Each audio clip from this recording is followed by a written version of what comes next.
आता तुम्ही log in केल्यानंतर तुम्हाला अशा प्रकारचा प्रत्येक वेळी आधार सेटिंग रिक्वायर्ड येतोच, तर ते आधार सेटिंग तुम्ही केलेलं असणारच आहे. आता तुम्हाला अपडेट करायची प्रोफाईल, त्याच्यासाठी इथे ओकेवर क्लिक. आता ओकेवर क्लिक केल्यानंतर तुम्हाला स्क्रोल करत खाली जायचं आहे.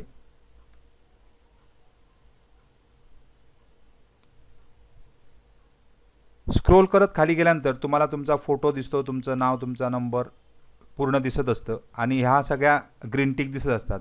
परंतु तुम्ही जो सेकंड इयरचं मार्कशीट अपडेट करायचं आहे ते या ठिकाणी खाली करायचं आहे.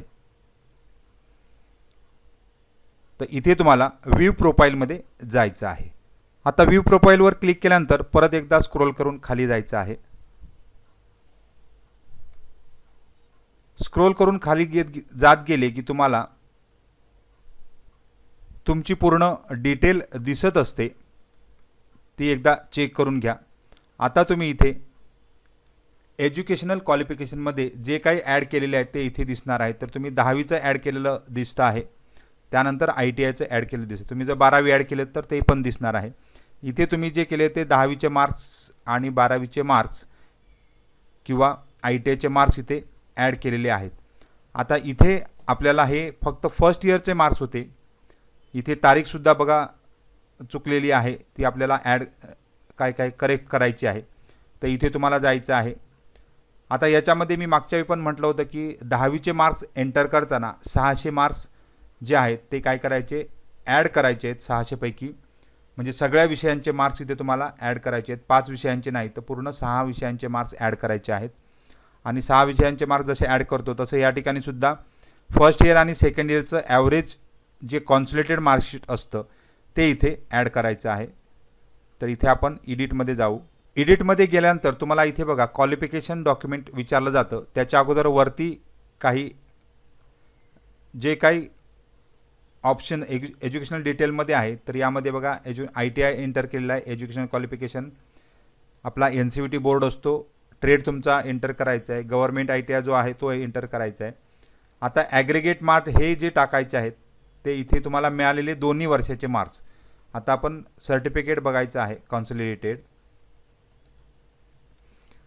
इथे मी काय केले, दोन्ही सर्टिफिकेट ॲड करून म्हणजे NTC आणि कॉन्सोलिडेटेड एकत्र केलेलं आहे. आता याच्यामध्ये बघा कॉन्सोलिडेटेड मार्कशीट म्हणजे इयर 1चं मार्कशीट, इयर 1मध्ये एवढे मार्क्स मिळाले आणि इयर 2मध्ये एवढे मार्क्स मिळाले हे त्या ठिकाणी आपल्याला ॲड करायचे आहेत.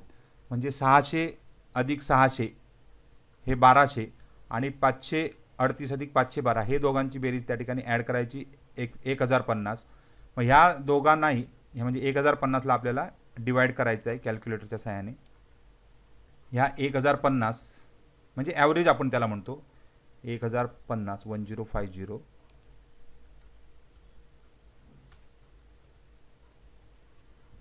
1050 आपण हे घेतले आहेत डिवायडेड बाय 2, कारण दोघांची बेरीज आहे म्हणून ॲव्हरेज आपण 2 करतो आणि इज इक्वल टू 525 हा तुम्हाला त्या ठिकाणी एंटर करायचा. म्हणजे ॲव्हरेज मार्क्स तुमचे 525 हे आलेले आहेत.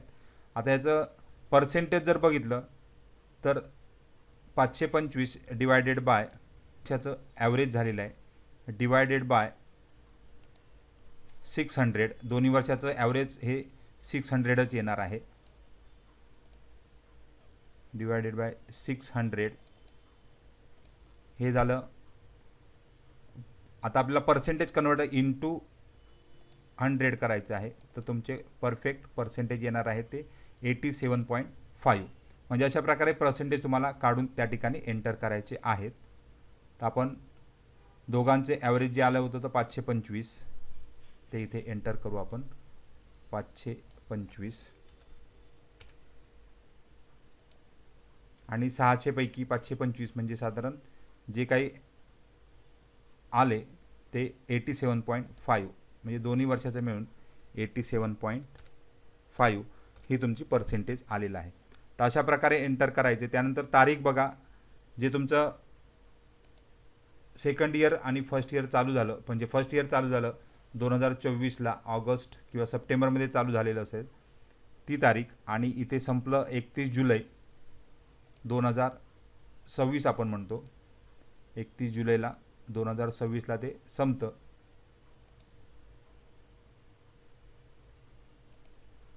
तर 31 जुलै 31/7/2026. आता त्यानंतर मगाशी जो डॉक्युमेंट दाखवला तो इथे एंटर करायचा आहे. इथे मी काय केलं आहे, NTC जो आहे नॅशनल ट्रेड सर्टिफिकेट म्हणजे सर्टिफिकेट जो आहे तो इथे आपण, आणि जे मार्कशीट आहे ते इथे ॲड केलेलं आहे ते इथे आपण अपलोड करू. म्हणजे आपल्याला मर्ज म्हणजे दोन्ही सर्टिफिकेट NTC आणि मार्कशीट करून अपलोड करायचं आहे.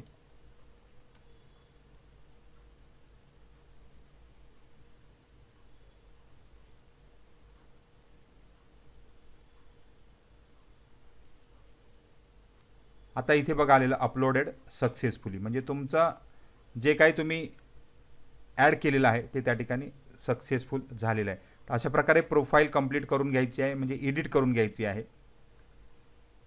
अशा प्रकारे तुम्हाला इथे आपण तारीख बदललेली आहे ती बदलली आहे.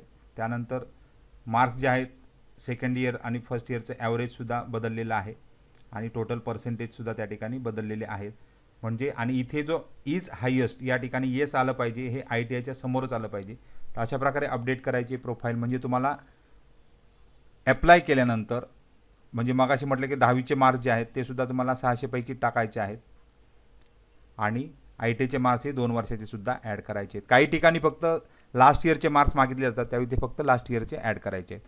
तर अशा प्रकारे अपडेट करून घ्या. काही डाऊट असेल तर कमेंट बॉक्समध्ये कमेंट करा.